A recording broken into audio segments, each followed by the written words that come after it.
ربی اشرح لی صدری یسر لی امری واحلل عقدۃ من لسانی یفقہوا قولی۔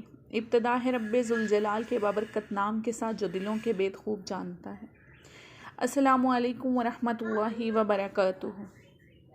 آج کل یہ جو ایک فلم ریلیز ہوئی ہے جوائے لینڈ، بہت زیادہ متنازعہ فلم بنی ہوئی ہے، اور جو لوگ یہ پوچھ رہے ہیں کہ یہ فلم کیا ہے تو انہیں اللہ کے عذاب سے ڈرنا چاہیے اور اس کا کوئی بھی کلپ نہیں دیکھنا چاہیے۔ بالکل ایک بستی والوں کو اللہ نے شدید سخت عذاب دیا۔ پہلے ایسی خطرناک چیخ نے انہیں پکڑا جس سے وہ بدحواس ہوئے، پھر دوسرا یہ ہوا کہ ان پر پتھروں کی بارش ہوئی اور ہر پتھر پر ہر انسان کا نام لکھا ہوا تھا، اور وہ ڈائریکٹ اسے جا کے لگتا تھا اور اس کے سر میں لگتا اور پھر اس کی شرمگاہ سے باہر نکلتا۔ اور تیسرا یہ کہ پوری بستی کو جبرائیل امین نے اٹھایا اور آسمان کے بالکل قریب لے جا کر پھر نیچے الٹ دی۔ کیوں اتنا سخت عذاب آیا؟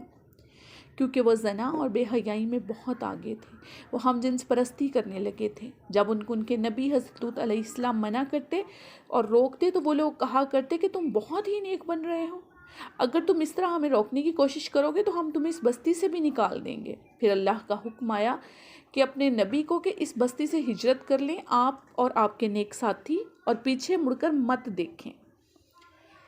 لیکن ان کی بیوی نے پیچھے مڑ کر دیکھا اور وہ بھی اس عذاب کا حصہ بن گئی کیونکہ وہ منافقین میں سے تھی۔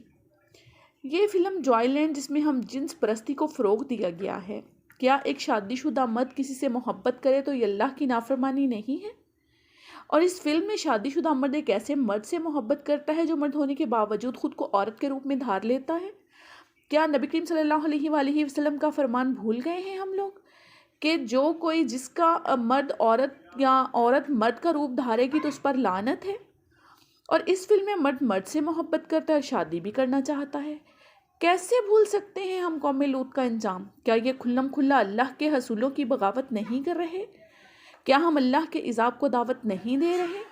ہمیں صرف لوط علیہ السلام کی بیوی کے انجام سے نصیحت حاصل کرنی چاہیے کہ صرف ہمدردی کرنا اور یہ کہنا کہ ہم نہ تو ان کے خلاف ہیں اور نہ ہی ان کے حق میں، ہم تو خاموش تماشائی ہیں صرف، یہ بھی ظلم کا ساتھ دینے کے مترادف ہے کہ آپ خاموش رہیں ایسے ظلم پر۔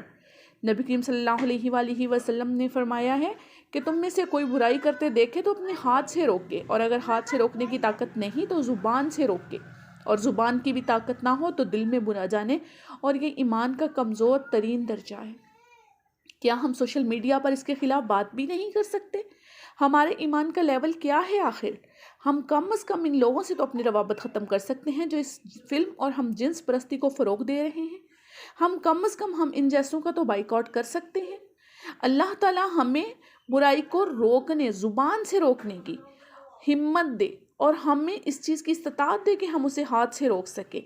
اللہ تعالیٰ آپ کو، ہم سب کو عمل کرنے والا بنائے اور اس طرح کی برائی سے ہمیں، ہم سب کی اولادوں کو اور ہم سب کو محفوظ رکھے۔ وآخر دعوانا الحمد للہ رب العالمین۔